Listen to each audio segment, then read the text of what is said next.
my name is Maria, and this handsome guy is Apollo, and welcome to another video.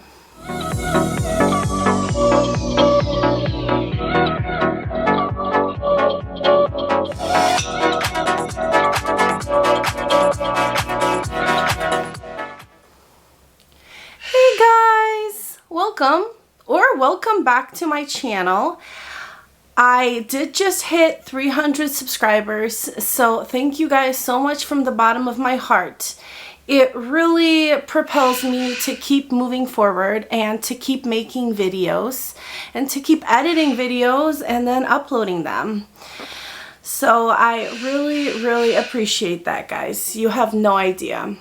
So even though I have Apollo, aka Bubsy, here with me, today's video is going to be a rather sad one. Probably downright depressing.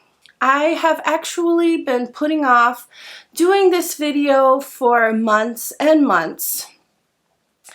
So today I'm going to talk about Aria. If you guys don't know, or if you haven't seen that video, Aria was my Indian ringneck female. She was one of the two first birds I ever got. She was kind of an antisocial bird, but she was healthy, or we thought she was healthy, for probably the first year after we got her, and then she started losing feathers on her head, and we found out that she has beak and feather disease, which is an incurable disease that happens to some birds, which basically you can't grow any more feathers and you go bald, and their immune system is really depleted, so if they get as much as a little cold, they could pass. And usually birds that have this disease do not live more than 1 or tops 2 years after the disease takes their body. So it's a very sad topic because we actually bought Aria already sick. I did not know this. We bought her from a pet store in Illinois. I think it's in Lincolnwood. It's called Animal Store. And this place has any kind of pet you could possibly imagine. When I was there, they had potty trained possums, or at least that's what he said. But it's just an overwhelming tiny little store that has way too many animals. And of course, I stopped there one time because I thought, okay, I will check it out and I will see, because I was not expecting there to be so much. And there were like 15 million different kinds of just birds. Little birds, some big birds. I think sometimes he has macaws, African grays. It was just crazy. And when I went there, there were about 2 ringnecks that had been there for over probably a year at that point. And I took pity and I got both of them. Even though they were not cheap, they were actually kind of expensive. And I was not wanting to get 2, but I just could not walk away. So we got a boy named Sunny and a girl named Aria. And at first we didn't know if it was a boy or a girl, but upon further inspection as they got older, Sunny started to develop that ring that Indian ringnecks develop when they mature, and Aria did not. And so we had these birds for about a year. And then Aria just out of nowhere started losing feathers on her head. And definitely we did not think much of it at all. I mean, we were definitely at that time a lot less experienced with birds and all the stuff that goes along with having birds. So I definitely did not think much of it. And although it was still worrisome, so I went and I took her to the vet. They ran a bunch of tests on her, and mind you, birds need to go to an avian vet. We have a really good one that's about half an hour away from me. It's called Ness, and it's the best. It's awesome. And it was not cheap. It was about probably $300 for all the testing and the appointment and all that stuff. So he tested her, and it came back that she was positive for beak and feather disease. I think it's also called psittacine disease.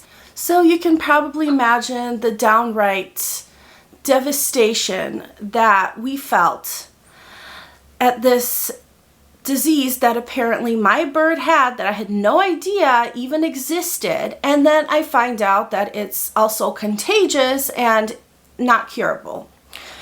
So she was living downstairs with my 8 other birds for about a year before we even suspected anything. And she could have easily passed it on to all of my other birds, which was very stressful. And I had to get the other birds tested to make sure that they didn't get it. And thankfully, Sunny, the bird that I bought at the same time that I bought her, did not get it, which I don't know how that is, but it was very, very devastating news. And we had to quarantine her from everybody else, from all the other birds.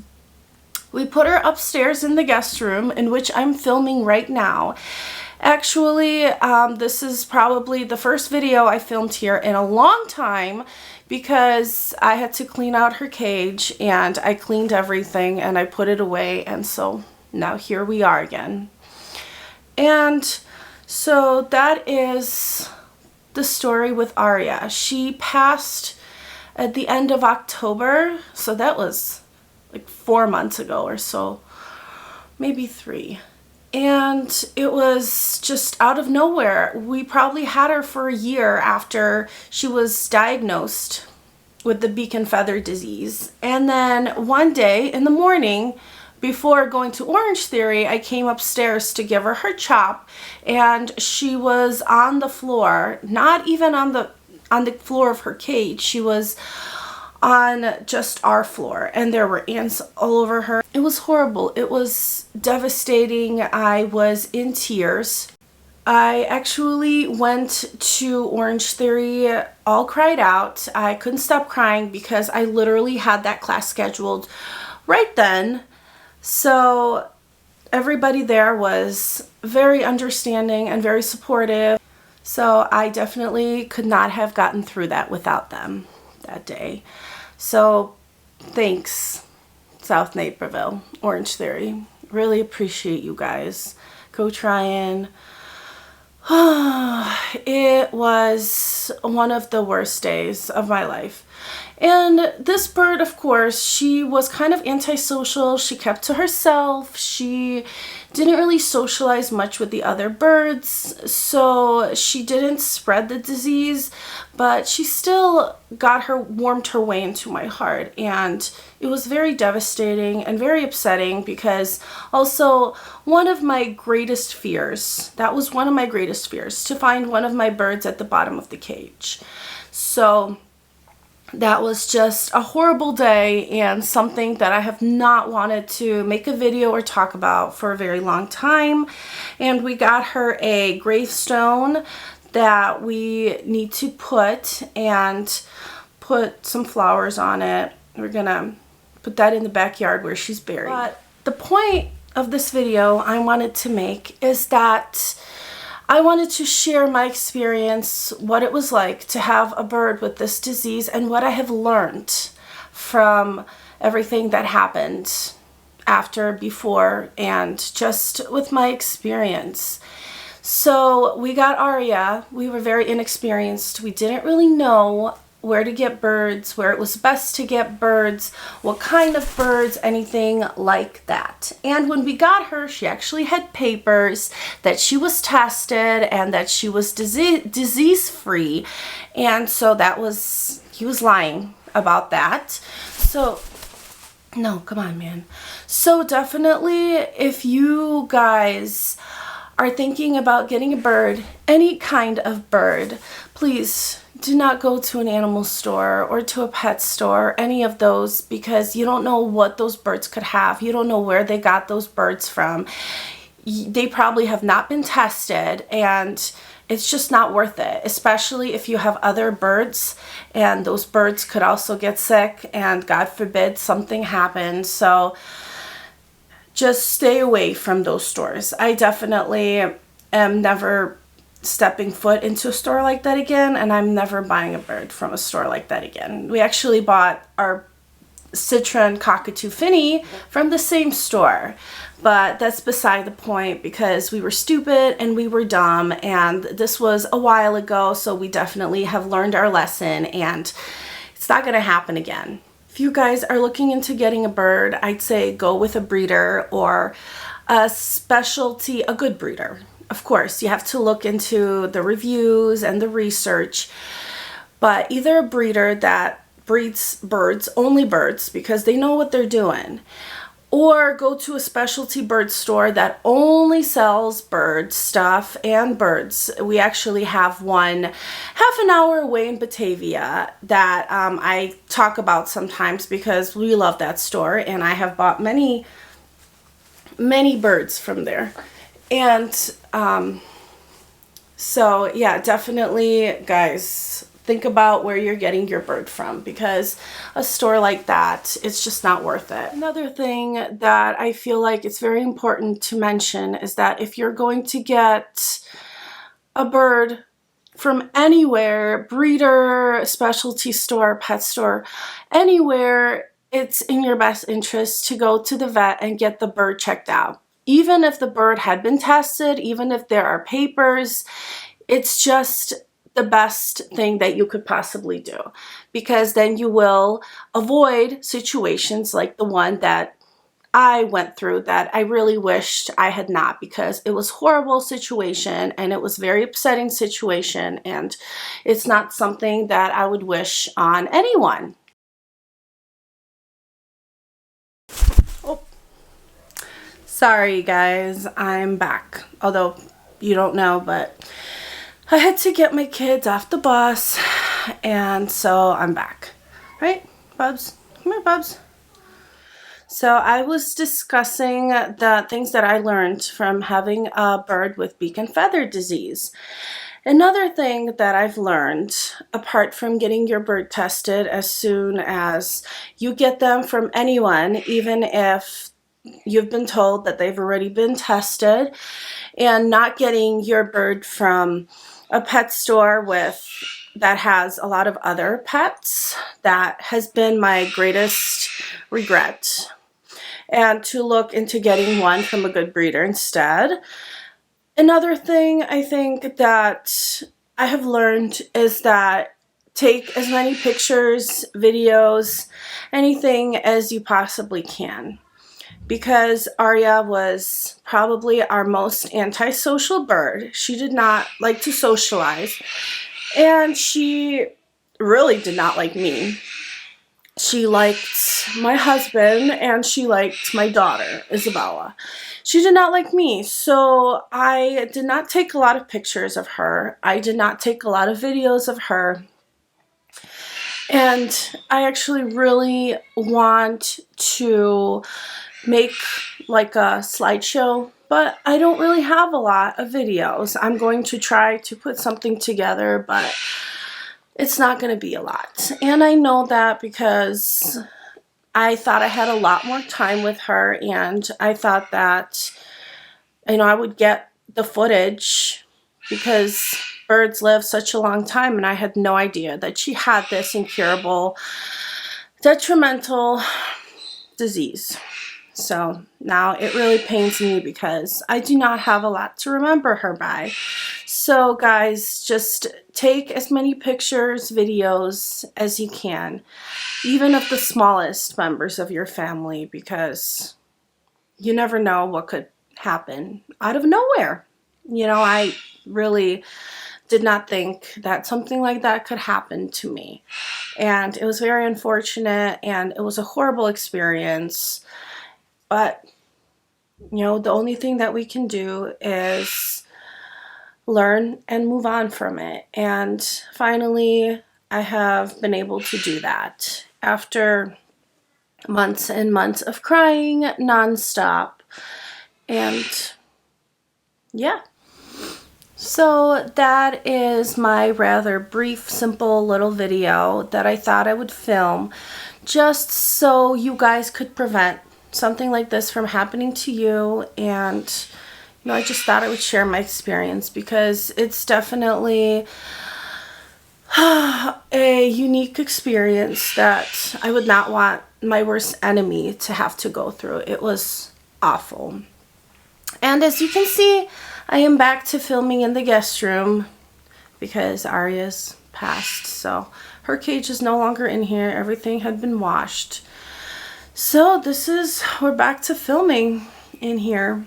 And the light is better, definitely. The birds are not all screaming in my face, but it's really sad because for a long time I considered this her room.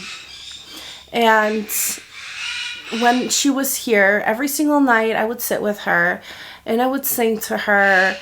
There's this song that I had learned since I was a little girl. I actually used to take vocal lessons. And if you guys have ever seen the movie, it's an animated movie, Anastasia, there's a song in there, and I used to sing it to her all the time, and she used to listen to me, and then I used to talk to her, and then one day she was just gone. So she kind of really grew on me and really made her way into my heart. So that's gonna do it for us, guys. Oh wow, you let me pet you without eating me?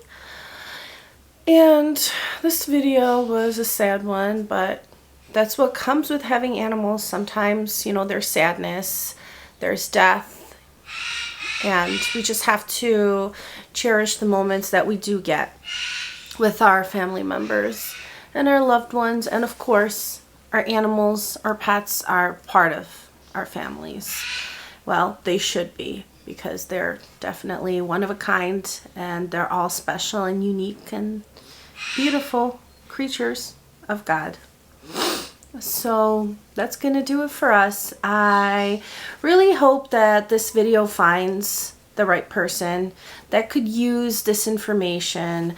And if anyone has any questions or concerns or wants to ask me more in detail about what I went through with Aria when she had this disease before she passed, I would gladly answer as best as I can. And so please guys, as always, like, subscribe, you know, get in contact with me. I really love all of that when you guys do that. It really means a lot. And again, thank you so much for 300 subscribers. I'm gonna keep posting, and I'm gonna try to make at least a video a week, if not more. So that's what I'm aiming for. So that's it. That's it, Bubs. Yeah, Bub's here. Actually was not as bad today. You're not bad, Bub. You're not bad. Look, he has Chop on his beak. I came back. He got Chop on his beak. Did you like your Chop, buddy? Aw, look at how cute you are. So, yeah, that's all for today, guys. And I hope you have a great day, wherever you are and whatever you are doing. And I, or we, I don't know who, will see you in our next video. Hey, Bubs. Hey, Bubs, say bye. Oh, are you waving? Are you waving? You good boy. Yeah, good boy. Bye, guys.